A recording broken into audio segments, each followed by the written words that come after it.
Fiche 12. Stabilité et trajectoire. L'effet gyroscopique.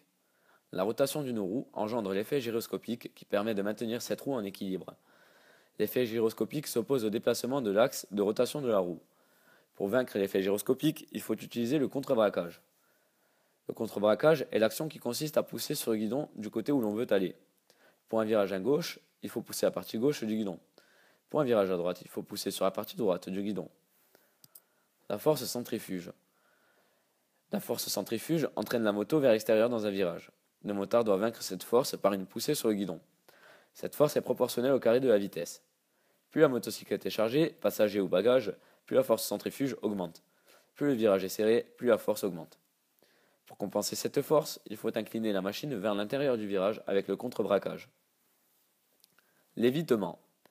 Éviter une collision se fait soit par un freinage d'urgence, soit par un évitement. Si l'évitement est parfois plus efficace que le freinage, sa réalisation est plus difficile. Plus la vitesse est élevée, plus la mise en œuvre de l'évitement est exigeante. Les virages en moto. Visibilité. Avant un virage, il faut évaluer l'état et la largeur de la chaussée, le déplacement des autres usagers, l'importance de la courbe. Vitesse. Il faut adapter sa vitesse en fonction de la visibilité, du rayon de la courbe, de l'état du sol et du chargement de la moto. Trajectoire. Adapter sa vitesse. La trajectoire est extérieure, intérieure, extérieure dans sa voie.